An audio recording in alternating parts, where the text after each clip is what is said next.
আসসালামু আলাইকুম। আজকের ভিডিওতে আমি আপনাদের সাথে আলোচনা করব not enough traffic data to show this report এই প্রবলেম নিয়ে। তো আপনাদের যাদের ইউটিউব চ্যানেল আছে, আপনাদের সেই ইউটিউব চ্যানেলের ভিডিওর অ্যানালিটিক্স চেক করলে অনেক সময় দেখতে পারবেন এরকম লেখা আছে যে not enough traffic data to show this report. তো এটা আসলে কেন হয়ে থাকে? তো আজকের ভিডিওতে আমি আপনাদের সাথে ইন ডিটেলস আলোচনা করব যে কেন এই প্রবলেমটা হয়ে থাকে এবং এর জন্য আপনাদের চ্যানেলে কোনো ইফেক্ট পড়বে কিনা এটা নিয়েও আমি আপনাদের সাথে আজকে ইন ডিটেলস আলোচনা করব। এই প্রবলেমটা কেন হয় এটা আলোচনা করার পূর্বে আমি আমার ইউটিউব চ্যানেলের একটা ভিডিওর অ্যানালিটিক্সে আমি আপনাদেরকে নিয়ে যাচ্ছি, তাহলে আপনারা ইন ডিটেলসে বুঝতে পারবেন যে not enough traffic data to show this report এটা আসলে কেন হয়ে থাকে। তো চলুন শুরু করা যাক। সো ডিয়ার ভিউয়ার্স, আপনারা দেখতে পাচ্ছেন এটা আমার ইউটিউব স্টুডিওর একটা ভিডিওর অ্যানালিটিক্স। এই ভিডিওর আপনারা যে রিচ এই অপশনে আসেন, তো এখানে আপনারা অনেকগুলো সেকশনে এরকম লেখা দেখতে পাচ্ছেন not enough traffic data to show this report. তো এটা বিভিন্ন সেকশনে এটা দেখা যাচ্ছে। তো এটা আসলে হয়ে থাকে আপনারা যখন কোনো একটা ভিডিও আপলোড করেন এবং সেখানে তুলনামূলক কম ভিউ হয় এবং সেখানে এনাফ ট্রাফিক আসছে না, তো সেক্ষেত্রে এরকম লেখা দিতে পারে। যেমন আপনারা দেখতে পাচ্ছেন যে এক্সটার্নাল সাইট অর অ্যাপস, এই সেকশনে লেখা আছে not enough traffic data to show this report. তো এক্সটার্নাল সাইট অর অ্যাপস, এখানে যেহেতু এটা লেখা আছে এর অর্থ হলো এই ভিডিওতে এক্সটার্নাল সাইট থেকে কোনো ভিউ আসেনি, যার ফলে এক্সটার্নাল সাইট রিলেটেড কোনো ইনফরমেশন ইউটিউবের কাছে নেই, সেজন্য আপনার এই ভিডিওর এই সেকশনে এটা লেখা আছে।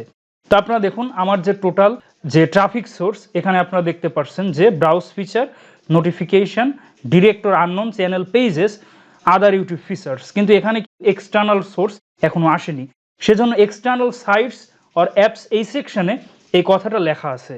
এবং আপনারা দেখতে পাচ্ছেন যে ইউটিউব সার্চ টার্মস, এখানেও এটা লেখা আছে যে not enough traffic data to show this report. এর অর্থ হলো আমার এই ভিডিওতে সার্চ থেকে কোনো ভিউ আসেনি, যার ফলে সার্চ রিলেটেড কোনো ইনফরমেশন ইউটিউবের কাছে নেই যেটা আপনাদের কাছে শো করবে। এবং কন্টেন্ট সাজেস্টিং দিস ভিডিও, অর্থাৎ আপনাদের কোন কোন ভিডিওর সাজেস্টেড লিস্টে আপনাদের এই ভিডিওটা ভিউ পেয়েছে।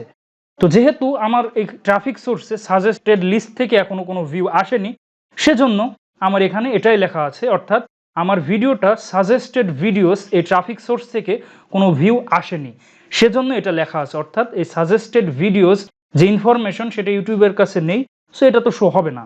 তারপর আপনারা দেখতে পাচ্ছেন যে playlist featuring this video, অর্থাৎ আমার এই ভিডিওটা প্লে লিস্ট থেকে আসছে কিনা।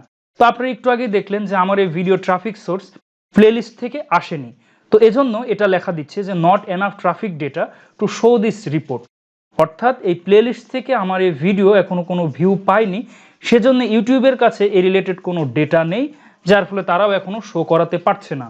তা আপনাদের ভিডিও যখন external site, YouTube search term, suggested list, playlist এখান থেকে ভিউ আসবে, সেক্ষেত্রে কিন্তু এটা দেখাবে না। তো এটা নর্মালি হয়ে থাকে তুলনামূলক কম ভিউ হলে বা অনেক ট্রাফিক সোর্স থেকে ভিডিও ভিউ না হলে এটা নর্মালি দেখায়। এবং যেই সেকশনে এটা লেখা থাকবে তখন সেটা বুঝবেন ওই সেকশন রিলেটেড, মানে ওই রিলেটেড কোনো ইনফরমেশন ইউটিউবের কাছে নেই, যার ফলে তারা এটা ফেস করতে ব্যর্থ হচ্ছে। যেমন ইউটিউব সার্চ টার্মস, এটা একটা section, content suggesting this video, আপনাদের সে ভিডিও রিচ বা অ্যানালিটিক্সে গেলে এরকম যে সেকশনগুলো থাকে সেই সেকশনগুলো এরকম লেখা থাকতে পারে। তো এটা আসলে বিষয় যে আপনাদের ভিডিওতে ট্রাফিক ডেটা রিলেটেড যদি অনেক ইনফরমেশন যদি না থাকে, সেক্ষেত্রে যেই ইনফরমেশনটা নেই সেই সেকশনেই এই কথাটা লেখা থাকবে যে not enough traffic data to show this report. আশা করি আপনারা বুঝতে পেরেছেন। ধন্যবাদ সবাইকে।